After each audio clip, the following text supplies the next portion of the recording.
बंधू आणि भगिनींनो, मी आज तुमच्यासाठी एक नवीन सुविचार व विचार घेऊन आलोय।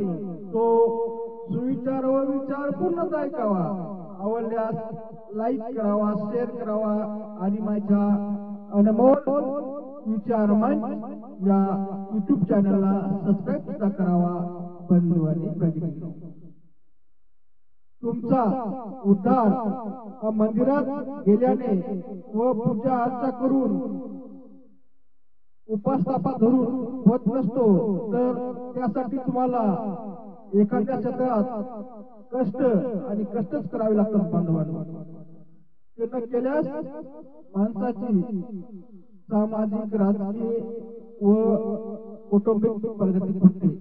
उदाहरणार्थ, एका गावामध्ये एक सावकार व एक गरीब असे दोन्ही वयस्कर मित्र होते। एकाकडे धन दौलत पद पैसा सर्व काही होते, तर दुसऱ्याकडे गरिबी होती। जे धन दौलत पद पैसा होता तो देवाची पूजा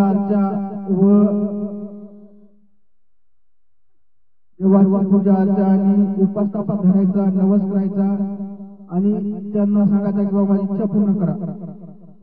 जे गरीब होता तो कष्ट करा, तो काबाड कष्ट करायचं करत असे आणि त्याच्याकडे ते नाही ते मिळवण्याचा प्रयत्न करत असे। त्याचा परिणाम असा आला, जो काबाड कष्ट करत होता तो त्याचं जे ध्येय ठरवलं त्याने ते पूर्ण केलं, आणि जो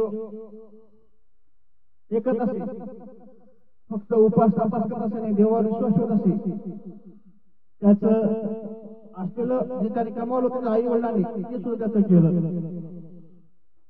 आणि त्यात सर्व ते गेलं आणि त्याने काबाड कष्ट सोडलं। कारण काय, तर त्याने फक्त काबाड कष्ट सोडले होते, तर तो आई वडिलांचे कमाल होता त्याच्यावरच जगत होता आणि विकत होता, काम करत नव्हता। मला सांगायचं तात्पर्य बंधवांनो एवढंच, ज्या कोणास त्याच्या जीवनात व कार्यात यशस्वी व्हायचे असेल त्यांनी आई वडिलांच्या जीवावर आई वडिलांचे कमावलं त्याच्यावर न राहता, त्याच्यावर अवलंबून न राहता स्वतःही काबाड कष्ट करावे, तेव्हाच माणसाचं जीवनात प्रगती होऊ शकतं। नसता आई वडिलांचे कमावलं ते जाऊन सुद्धा माणसाची प्रगती फुटू शकतं, ते जाऊन माणसाची प्रगती फुटू शकतं आणि माणसावर गरिबीची वेळ येऊ शकते। कृपया काबाड कष्ट करा आणि जीवनात व कार्यात सुद्धा यशस्वी व्हा। एवढे की समजलो, माझा व्हिडिओ आवडल्यास लाईक करा, शेअर करा आणि सबस्क्राईब करा। असं वाटलं तुमच्या कामाचं नाही, तर तुमच्या मित्राच्या, मैत्रिणीच्या, नातेवाईकाच्या कोणातरी काम असेल त्यांना तो शेअर करा, त्यांना सुद्धा लाईक आणि सबस्क्राईब करा सांगा।